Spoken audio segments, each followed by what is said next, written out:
가정에 대한 하나님의 뜻은 회복인 줄로 믿습니다. 모든 가정이 다 회복될 줄로 믿습니다. 모든 가정이 그렇게 주 안에서 회복될 때에 하나님께서 영광 받으실 줄로 믿습니다. 그럼 어떻게 해야 가정의 회복이 일어나느냐? 다른 거 아닙니다. 가정이 말씀 붙들고 예수 붙들고 신앙 붙들면 무조건입니다. 시간차는 주고 있을지라 할지라도 다 살아나게 될 줄로 믿습니다. 날마다 말씀 붙드는 가정들 되기를 바라겠습니다. 특별히 오늘은 루키 3장인데요. 루키 3장의 말씀을 통해서 가정의 회복에 대해서 몇 가지를 좀 말씀드리기를 원합니다. 첫 번째로 가정에 회복돼야 될 게 뭐냐? 비전이 회복돼야 된다라고 하는 거예요. 비전이 뭡니까? 비전은요, 과거지향적이 아니잖아요. 미래지향적 마인드셋이다. 뭐 이렇게 볼 수 있다라는 것입니다. 또는 이렇게도 말하더라고요. 성장지향적 마인드셋이다. 뭐 그런 거예요. 무슨 말이냐면 말 그대로입니다. 과거지향적이 아니라 뭐 지향적이라고요? 미래지향적, 성장지향적, 이게 돼야 된다라고 하는 거예요. 성장과 회복을 위한 변화를 지향해야 된다. 뭐 이런 거죠. 오늘 본문에 보니까 룻의 시어머니 나오미가 나오는데요. 참 대단한 여성이라는 생각이 듭니다. 나오미가 전형적인 미래지향적 마인드셋의 사람이라고 볼 수 있다라고 하는 거예요. 나오미의 모습을 보면요, 룻기를 쭉 한번 읽어보세요. 특징이 있습니다. 그게 뭐냐면 이 여인은요, 절대로 과거에 묶여 살고 있지 않더라는 거예요. 이게 진짜 중요한 모습이더라라고 하는 것입니다. 리더잖아요. 가정의 리더인데 리더가 과거에 매이면 어떻게 될까요? 모두가 과거에 매이겠죠. 아무것도 못합니다. 그런데 리더가 미래지향적이 되어지니까 모든 구성원들이 다 함께 미래를 향해 달려가더라라고 하는 것입니다. 여러분 보세요. 고대 사회잖아요. 엄청나게 오랜 옛날의 이야기입니다. 그때 당시에 시어머니였습니다. 권위의 상징이고 오늘날 표현대로 하면 꼰대의 상징이라고도 할 수 있잖아요. 게다가 이들이 처한 상황이 이 집안의 남자 다 죽어버렸고 가사가 완전히 탕진된 상태였다라고 하는 것입니다. 그리고 첫 번째 며느리가 누구예요? 첫 번째 며느리가 이방 여인 룻이었다라고 하는 거예요. 그러면 충분히 뭐 이렇게도 말할 수 있을 거 아니에요. 네가 이 집안에 들어와서 이 집안 꼴이 이렇게 됐다라고. 이렇게도 말할 수 있을 거 아니에요. 그래서 이방 계집은 이래서 유대인을 들였어야 되는데 이방인을 들였더니 집안 꼴이 다 아작이 났다라고 이럴 수도 있었다라고 하는 것입니다. 그리고 과거의 명성에 과거의 어떤 영광에 사로잡혀가지고 예전에는 우리 집안이 어떠했는데 예전에는 우리가 얼마나 잘 나갔는데 니들이 우리를 이렇게 개 무시하냐, 우리를 무슨 그지로 아냐 이러면서 세상 한탄할 수도 있었다라고 하는 것입니다. 그러나 나오미는요 전혀 그러지 않았다라고 하는 거예요. 뭐만 보고 있습니까? 미래를 보고 달려가고 있다는 거예요. 성장하고 회복할 것에 집중하고 있다는 것입니다. 그래서 1절에 뭐라 그래요? 3장 1절에 자, 한번 읽어보겠습니다. 3장 1절 시작. 룻의 시어머니 나오미가 그에게 이르되 내 딸아 내가 너를 위하여 안식할 곳을 구하여 너를 복되게 하여야 하지 않겠느냐. 아멘. 자식들 다 죽어버린 상황입니다. 며느리만 딸랑 남았습니다. 그런데 뭐라 그런다고요? 며느리를 위해서 내가 너의 신랑감을 구해주어야 되지 않겠느냐라고 하면서 미래를 향해 달려가더라는 거예요. 여러분 되게 사람들의 이 마인드셋을 구분할 때에 두 가지로 구분합니다. 첫 번째는요, 성장형 마인드셋이라 그래요. 방금 말씀드린 대로 뭐 그런 거죠. 미래형, 성장형 마인드셋이고, 둘째는요, 고정형 마인드셋이라고 있습니다. 고정형 마인드셋. 그러니까 성장형 마인드셋은요, 말 그대로 성장과 미래, 변화 뭐 이런 키워드로 설명할 수 있다라는 것입니다. 미래와 성장을 위해 자신의 변화를 전혀 두려워하지 않는 모습이라고 할 수 있겠죠. 마인드가 항상 열려있는 모습입니다. 나오미처럼 이런 사람을 성장형 마인드셋이다 이렇게 볼 수 있겠죠. 반면에 고정형 마인드셋이라는 이런 마인드가 있어요. 이거는 이런 겁니다. 쉽게 말해서 자신의 성격, 또 자신의 실력, 환경, 운명이 다 고정되어 있다라고 생각하고 있는 거예요. 예를 들면 이런 겁니다. 어릴 때 수학을 잘 못했으니까 지금도 수학을 못할 거라고 그냥 고정시켜버리는 거예요. 뭐 이런 거죠. 어릴 때 나는 오래 달리기를 잘 못했으니까 나는 지구력이 전혀 없는 사람일 거야. 뭔가 오래 하지 못하는 사람일 거라고 자기를 픽스시켜버리는 거예요. 제가 그랬거든요. 제가 오래 달리기 진짜 못했습니다. 중학교 때 오래 달리기 뛰면은요, 우리 반 아이가 53명인데 제가 몇 번째로 뛰었냐면, 오래 달리기 하면 우리 반에 뚱뚱한 애가 있었어요. 걔랑 같이 꼴찌로 뛰었던 애가 접니다. 군대 갈 때 얼마나 걱정이 많았는지 군대 가면 뛰는 걸 많이 하잖아요. 아유, 내가 그걸 어떻게 똑같이 뛰어다닐 수 있을까? 맨날 열애해가지고 맨날 의도 터지는 거 아닐까? 근데 가니까 될까요? 안 될까요? 되더라는 거예요. 같이 뛰니까 되더라는 거예요. 그러니까 옛날에는 잘 못 됐는데 나도 잘 뛸 수가 있네. 바뀌더라는 것입니다. 그러니까요, 우리는요, 고정형 마인드로 살면 안 된다라고 하는 거예요. 맨날 자기 수준이 이 모양 이 꼴이다라고 생각하는 거, 그렇게 고정시켜 살아가는 게 바로 고정형 마인드셋이다라고 하는 거예요. 이걸 정신분석학적으로 말하면 이런 거죠. 과거의 트라우마와 상처, 그리고 가정 환경 때문에 나는 지금 이렇게밖에 살 수 없어라고 다 한정 지어버리고 다 고정시켜버리는 거. 발전이 있어요, 없어요? 발전이 없습니다. 저는요, 이걸 죄와 교만이라고 생각합니다. 이거 교만이고 죄입니다. 왜냐하면 우리에게 누가 계십니까? 능력 주시는 하나님 계시잖아요. 뭘 고정시켜요? 언제든지 변화될 수 있습니다. 상처 따위 때문에 아무것도 못한다. 트라우마 때문에 아무것도 못한다. 상황과 조건 때문에 이상할 수 없다. 아니요. 이거 다 불신앙이라는 거예요. 하나님이 계신데 뭘 못합니까? 이런 교만한 죄를 다 떨쳐버릴 수 있는 무도되길 바라겠습니다. 또 어제 공부 못했다고 나는 원래 공부는 못하는 스타일이야. 아니죠. 나는 원래 직장 생활을 잘 못하는 사람이야. 나는 역시 프리랜서로 해야 돼. 나는 원래 성질이 나쁜 사람이야. 나는 원래부터가 게으른 사람이야. 나는 원래부터가 소극적인 사람이야. 나는 원래부터가 가정적이지 못하는 사람이야. 그런 거 바라지 마. 마찬가지가 다 어떤 태도라고요? 불신앙의 태도라는 거예요. 아니, 하나님이 우리를 창조하실 때 성격 하나 못 바꿉니까? 습관 하나 못 바꿉니까? 아니라는 거예요. 다 바뀔 수 있습니다. 원래가 어디 있어요? 원래. 강원래는 있어도. 말하는 웃기네. 강원래는 있어도 원래 그런 건 없습니다. 하나님이 은혜 주시면 성격도 실력도 인격도 운명도 다 바뀔 수 있는 줄로 믿습니다. 그게 뭐라고요? 성장형 미래형 마인드셋이라는 거예요. 나는 못 끊어. 이런 게 어디 있어요. 하나님이 끊게 하시 은혜 주시면 다 끊어내는 거지요. 하나님 믿는 모두가 되길 바라겠습니다. 명품 만년필 브랜드가 있습니다. 워터맨 만년필이라고 있습니다. 워터맨 만년필의 창시자가 누구냐면 루이스 에디슨 워터맨이라고 하는 사람인데, 이 사람이 원래는요 보험회사 외판 직원이었다 그래요. 근데 하여튼 되게 가난했다고 합니다. 그래서 이 가난을 이기기 위해서 처자식 벌어 살리려고 엄청나게 열심히 일은 했대요. 근데 열심히 하는 것만큼의 성과는 늘 나지 않아서 늘 가난에 시달렸다라고 합니다. 쉽게 말해서 영업 실력이 별로 없었다라고 볼 수 있겠죠. 근데 그러던 어느 날 아무리 실력이 없었을 때는 이게 운 좋을 때가 있잖아요.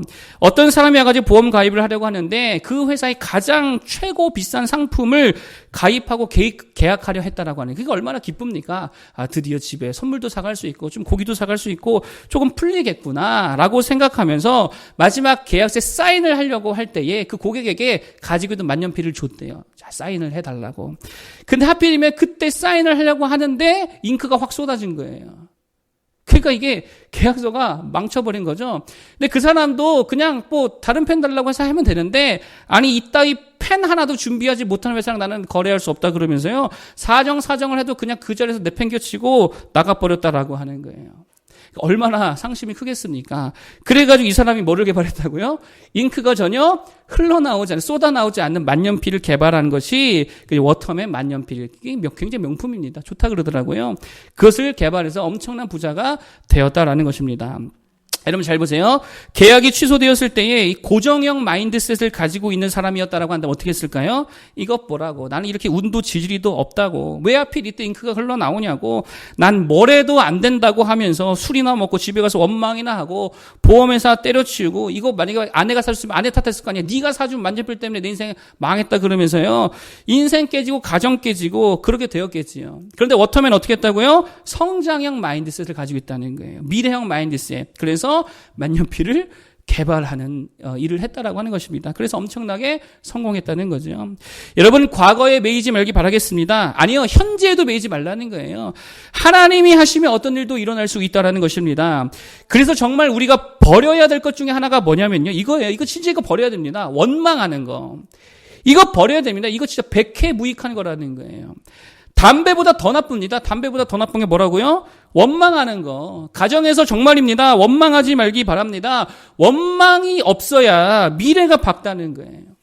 원망이 뭡니까? 남 탓하는 거잖아요. 남편한테 야, 너 때문이야. 네가 그때 그거 계약만 안 했어. 그때 투자만 안 했어도 우리가 이 정도는 아니야. 맨날 남편 탓하고. 아내한테 내가 너 만나고 내 성격이 이 모양 된 거야. 너 때문에 내가 난폭해졌어. 맨날 이따위 말이나 하고.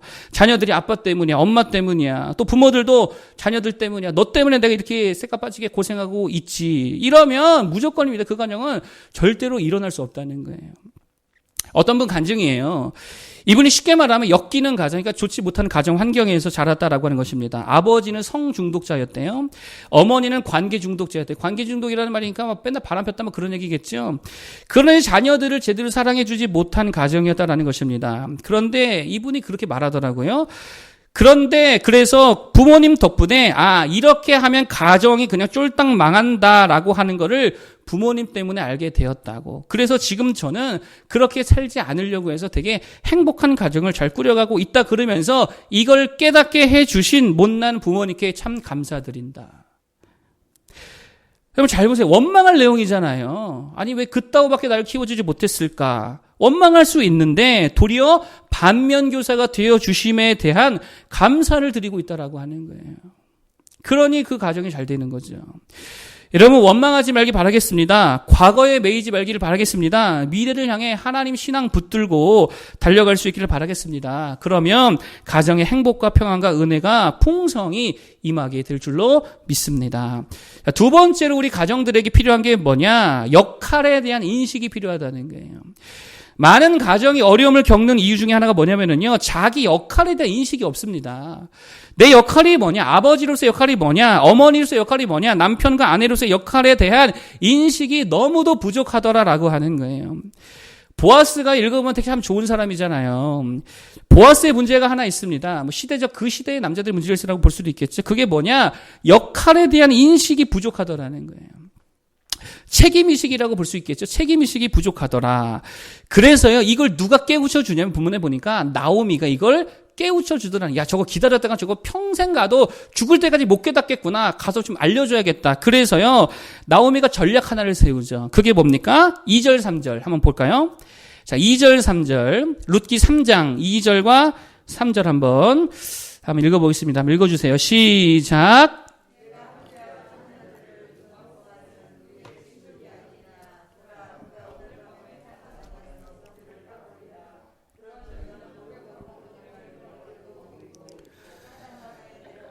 그 사람이 먹고 마시기를 다 하기까지는 그에게 보이지 말고 4절까지요. 시작. 그가 누울 때에 너는 그가 눕는 곳을 알았다가 들어가서 그의 발치 이불을 들고 거기 누우라. 그가 내 할 일을 내게 알게 하리라 하니 아멘. 무슨 말입니까? 보아스에게 가서 네가 해야 될 역할과 책임이 이거다라고 보여주라. 뭐 그런 거지요. 그래서 룻이 그대로 했다라는 것입니다. 근데 룻도 참 그러면 대단한 여인입니다. 나오미가 시킨 것에 한 걸음 더 나아가지요. 그래서 보아스의 발치에 누웠다가 깜깜해지게 보아스 일어나서 야, 너 누구야? 너 여기서 뭐 하는 거야? 그랬더니 룻이 뭐라 그래요? 9절 한번 보겠습니다. 9절 시작. 이르되 내가 누구냐 하니 대답하되 나는 당신의 여종 룻이오니 당신의 옷자락을 펴 당신의 여종을 덮으소서. 이는 당신이 기업을 물을 자가 됨이니이다 하니 아멘. 뭐라 그랬다고요? 당신의 옷자락을 펴서 당신의 여종을 덮으소서. 이게 무슨 말이에요? 이게 무슨 말이에요? 결혼하자는 얘기를 해요. 당시에 결혼하자는 표현을 이렇게 둥글게 했다라고 하는 거예요. 결혼해달라고 했다는 것입니다. 그러면서 그 뒤에 하는 말이 이게 진짜죠. 당신이 기업을 물을 자가 됨이니이다. 당신이 책임 있는 사람입니다. 당신의 역할을 감당하십시오라고 분명하게 얘기해주고 있다는 거예요. 그랬더니 보아스가 그제서야 깨닫고 뭐라 그래요? 13절에 한번 읽어보겠습니다. 13절 시작. 이 밤에 여기서 머무리라. 아침에 그가 기업 물을 자의 책임을 내게 이행하려 하면 좋으니 그가 그 기업 물을 자의 책임을 행할 것이니라. 만일 그가 기업 물을 자의 책임을 내게 이행하기를 기뻐하지 아니하면 여호와께서 살아계심을 두고 맹세하노니 내가 기업 물을 자의 책임을 네게 이행하리라. 아침까지 누워있을지니라 하는지라. 아멘. 누가 이행하겠다? 내가 책임을 이행하겠다라고 그제서야 보아스가 말하고 있다라고 하는 거예요. 뭐지? 내용을 잘 모르시는 분들 좀 이해가 안 가죠? 당시 풍습에 대한 이해가 좀 필요한데, 뭐 이런 겁니다. 아들을 낳지 못한 상태에서 남편이 죽으면 대를 이어야 되잖아요. 그렇기 때문에 당시 풍습이 뭐가 있었냐면, 죽은 남편의 형제나 친척 중 하나가 그 여인과 결혼을 해야만 하는 그것이 책임을 다하는 어떤 그런 모습이었거든요. 그런 어떤 풍습이 있었다라고 하는 거예요. 그런데 보아스가 그 책임을 다할 사람이었음에도 불구하고 이때까지 그를 못하고 있었다라고 하는 것입니다. 그랬더니 나오미와 룻이 야 네가 책임 있는 사람이야라고 지금 말해주고 있다. 뭐 그런 겁니다. 여러분 우리에게 필요한 게 바로 이거라는 거예요. 가족의 구성원으로서 하나님께서 부여하신 가정에 대한 책임이 있다는 거예요. 역할이 있다는 것입니다. 결국 가정 회복은 다른 거 아니죠? 책임의 회복이라고 볼 수 있는 거예요. 책임을 다하는 모두가 되기를 바라겠습니다.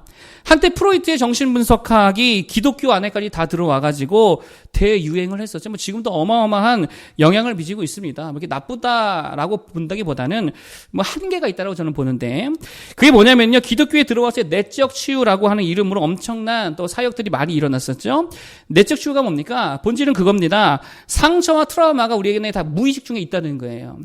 그러니까 그 무의식이 우리를 괴롭히고 있는데 이거를 끄집어내어서 무의식 중에 있는 상처와 트라우마를 끄집어내어서 의식화하면 의식화하는 것 자체가 치유가 되더라. 이게 프로이트 이론입니다.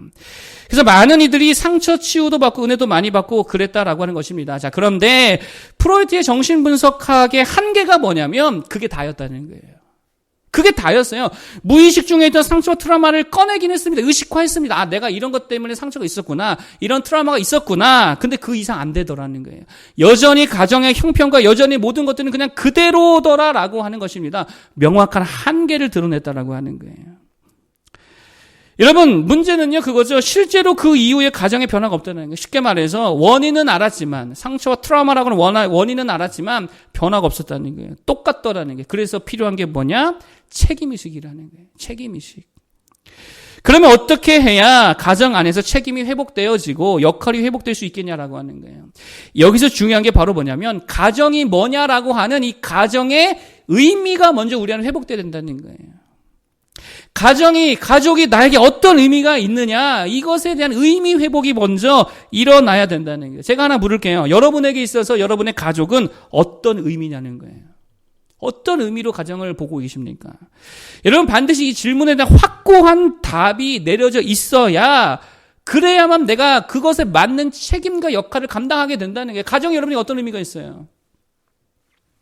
여러분 특별히 그리스도인에게 있어서 가정의 의미가 뭐냐라는 것입니다. 우리에게 가정의 의미가 뭡니까? 성경 하나를 찾아보겠습니다. 에베소서 5장. 자, 에베소서 5장. 룻기는 이렇게 줄을 해주시고요. 에베소서 5장. 예, 제가 PPT 준비했습니다. 에베소서 5장 31절 32절 한번 읽어볼까요? 자, 시작.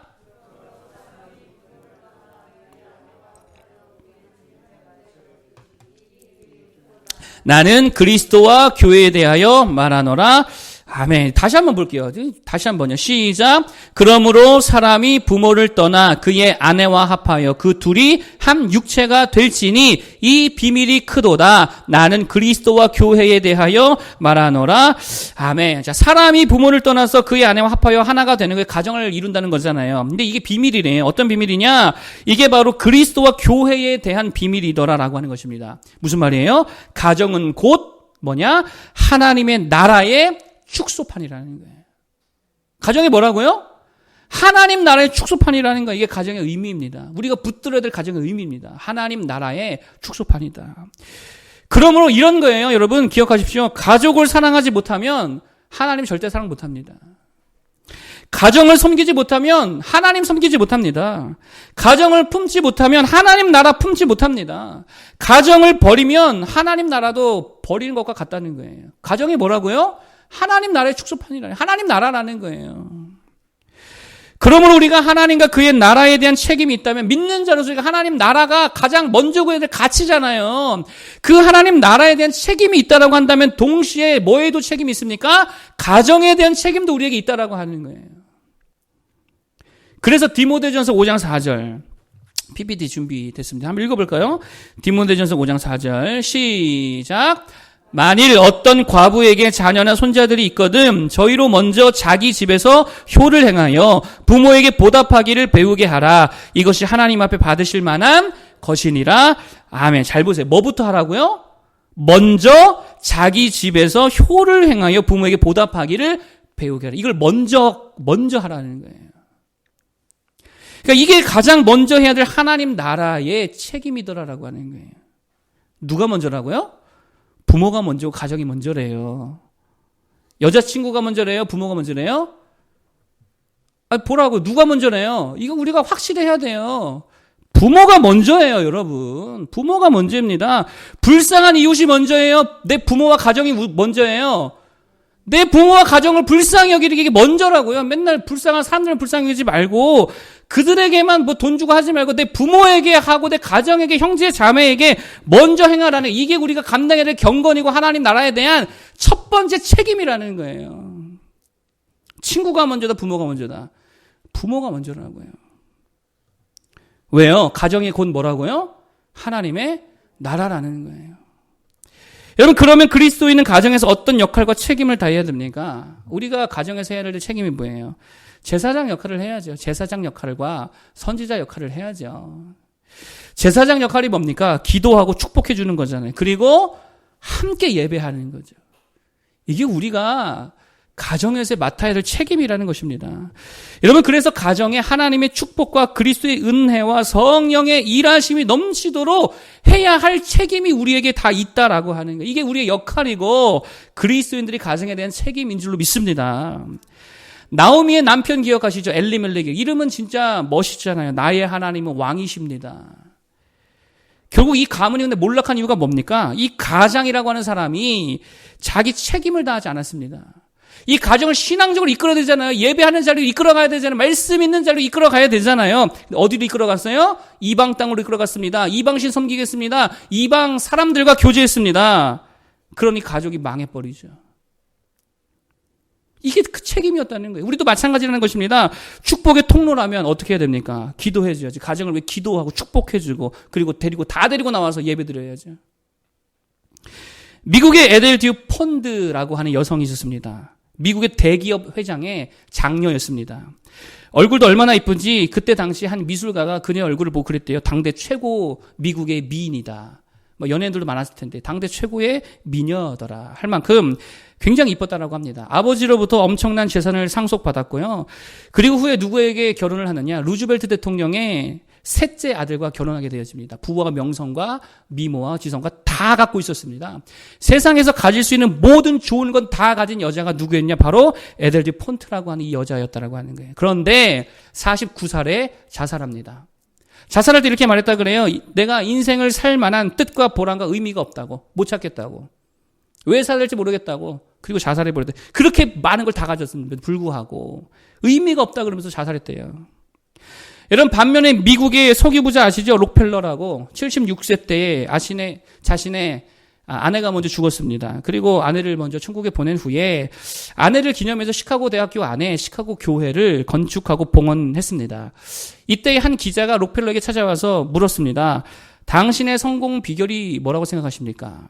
록펠러가 그랬대요. 저의 성공 비결은 어머니가 남겨주신 신앙의 유산입니다. 이거 하나 딱 말했어요. 록펠러 어머니가 남긴 10가지 유언 유명하죠? 한 번쯤 들어보셨을 거예요. 이런 거예요. 첫 번째, 하나님을 친아빠 이상으로 섬겨라. 두 번째, 목사님을 하나님 다음으로 섬겨라. 말씀을 따르라는 얘기겠죠. 세 번째, 주일 예배는 꼭 본 교회에서 드려라. 네 번째, 오른쪽 주머니는 항상 11조 주머니로 채워놔라.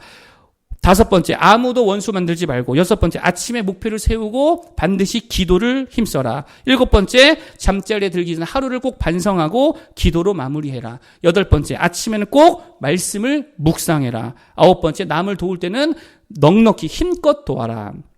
열 번째, 예배 시간에 항상 맨 앞에 앉으라. 그러니 록펠러가 그 신앙의 유산을 받고 의미 있는, 가치 있는 인생을 살아가더라는 거예요.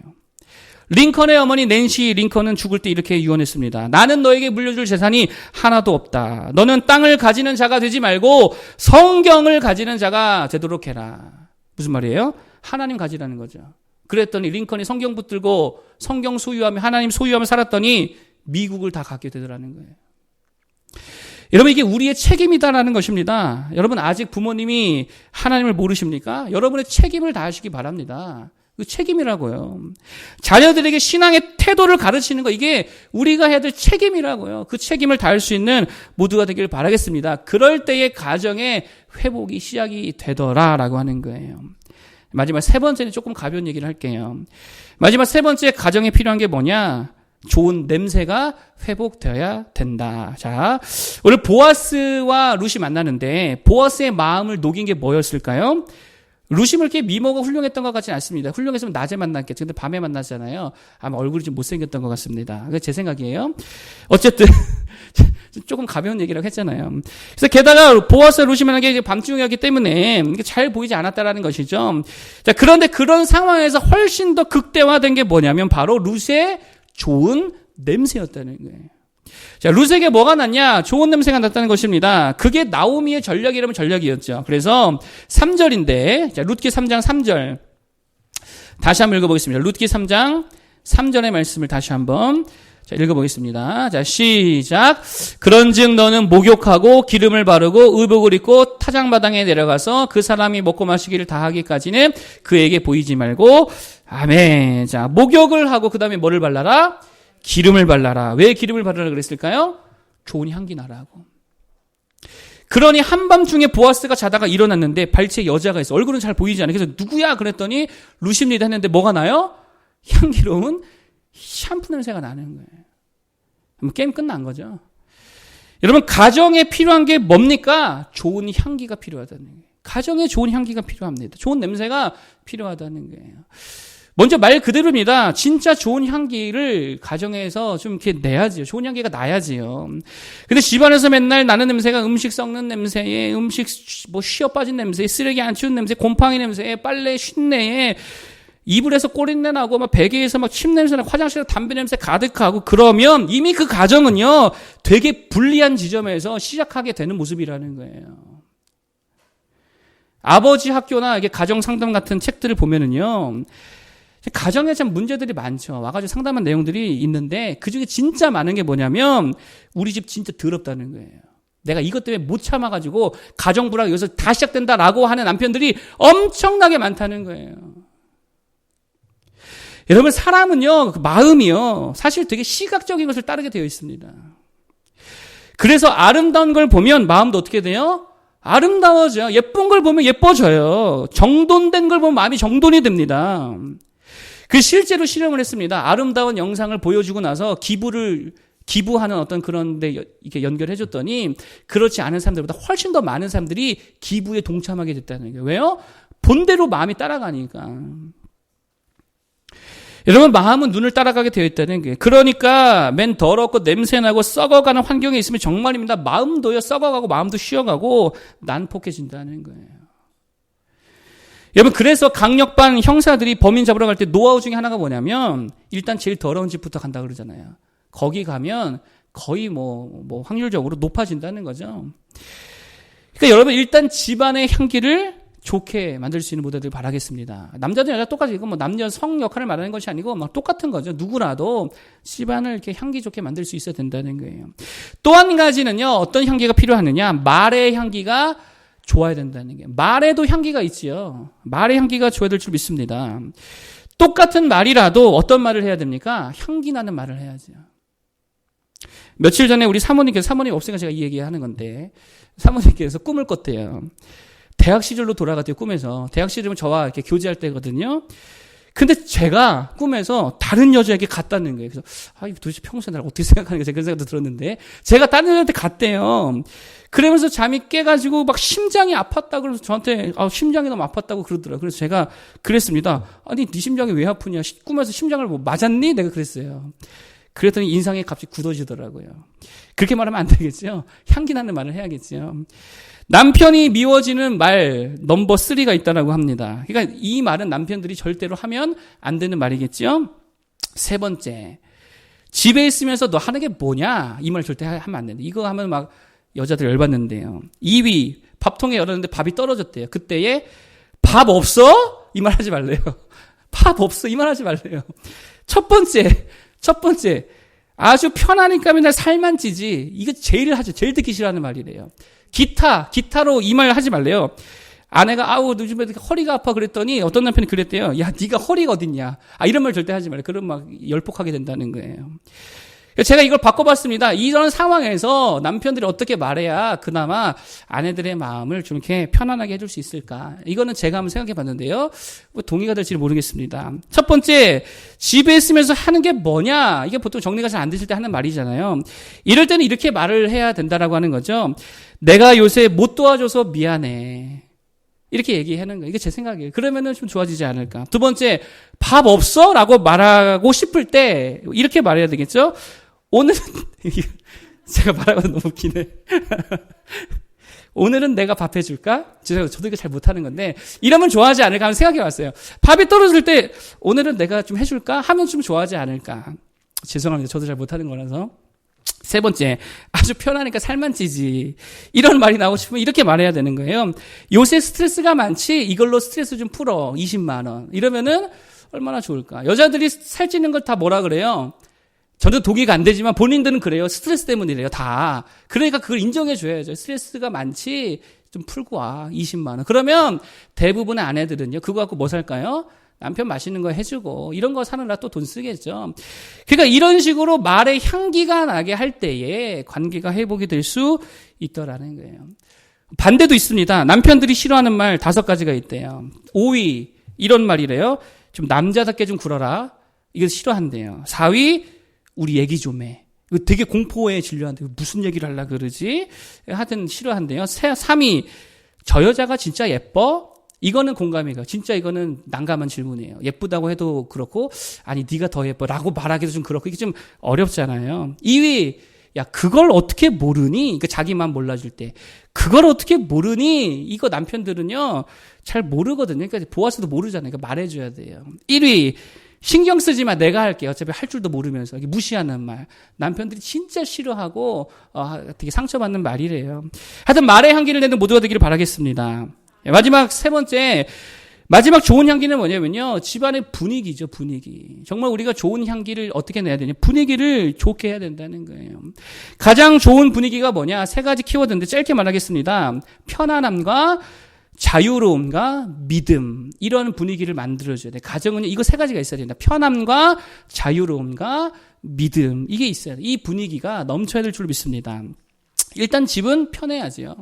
직장에서 학교에서 얼마나 많은 관계 속에서 얼마나 이게 불편합니까? 스트레스가 많습니까? 집에서라도 편해야지요. 그렇죠? 그 집안 분위기가 그렇게 편한 분위기를 조성해 줘야 된다는 거예요. 그래서 정말입니다. 남편들이 집에서까지 아내에게 이쁜 모습을 바라는 거요. 이거 좀 아닌 것 같아요. 제가 봐도 좀 아닌 것 같아요. 물론 그러면야 좋겠지만 집에서라도 아내들이 여자들이 좀 편하게 있게 좀 해줘야지요. 볼 일도 좀 시원하게 보게 좀 모른 척 해주고 좀 밥도 좀 막 먹게끔 그걸로 눌리지 말고 좀 때로는 늘어지게도 있게 해주고 그거 보면서 야 팔자 좋다 막 이런 비아냥되면 안 된다라는 것입니다. 자녀들도 마찬가지예요. 자녀들이 집에서만큼이라도 편하게 있을 수 있도록 부모들이 좀 배려해 줘야 된다는 거예요. 막 억압하고 규칙을 막 만들어서 우리 집안에 10개명, 20개명, 30개명 만들어가지고 막 철저하게 지키게 하고 그것보다 훨씬 더 좀 편안하고 자유로운 분위기 속에서 넛지라 그러잖아요. 은근히 이렇게 이제 유도해 주는 거, 이렇게 이끌어 주는 거 그런 모습으로 나아가야 되더라라고 하는 거죠. 그리고 세 번째 믿음의 분위기가 사실 제일 중요하다라는 것입니다. 하나님을 믿는 분위기와 그리고 서로를 신뢰하고 믿어주는 분위기. 하나님을 믿는 분위기가 뭐예요? 어떠한 시련과 어려움이 있다 하더라도 흔들리지 않는 거죠. 악담하고 불평하고 원망하고 분노하고 짜증내지 않고 하나님 믿기에 긍정하고 소망하고 바라고 믿어줄 수 있는 그리고 서로에 대한 믿음을 표현해 줄 수 있는 분위기가 될 때에 그 가정이 회복될 수 있게 될 줄로 믿습니다. 자, 오늘 3가지 가정에 필요한 것을 말씀드렸는데요. 첫 번째는 비전이라고 그랬죠. 미래지향적 마인드셋이라고 했습니다. 과거에 매이지 말고 스스로를 단정짓지 말고 나는 원래 이런 사람이야 이런 거 하지 말고 원망도 하지 말고 미래를 바라보면서 하나님 의지하고 나아지고 달라질 수 있기를 소망하며 가정을 이끌어갈 수 있기를 바라겠고요. 두 번째 가정에 대한 역할과 책임이 있어야 된다. 원인에 대한 의식만으로 부족합니다. 반드시 책임이 따라와야 된다는 게, 상처와 트라우마 그거 의식한다고 바뀌지 않습니다. 역할과 책임 의식이 회복돼야 될 줄로 믿습니다. 그러기 위해 가정의 의미가 정립돼야 되는데, 가정이 뭐라 그랬어요? 하나님의 나라라 그랬어요. 그렇기 때문에 우선적으로 가정을 사랑하고 가정을 섬기고 가정을 회복하는 것이 하나님 나라를 회복하는 것과 같다라고 하는 것을 기억하면서 가정 회복, 가정에 대한 책임을 감당하는 모두가 되길 바라고, 특별히 가정을 다 주님께로 인도하는 책임이 우리에게 있는 줄로 믿습니다. 마지막 세 번째, 좋은 향기가 필요하더라. 집안에 좋은 향기, 실제로 좋은 냄새 나게 하라 그랬죠. 두 번째, 말의 향기가 나게 하고, 세 번째로는요, 집안의 분위기, 자유로운 분위기, 편한 분위기, 믿어주는 분위기로서 집안 분위기가 좋은 향기로 가득 채워질 수 있는 모두가 되기를 바라겠습니다.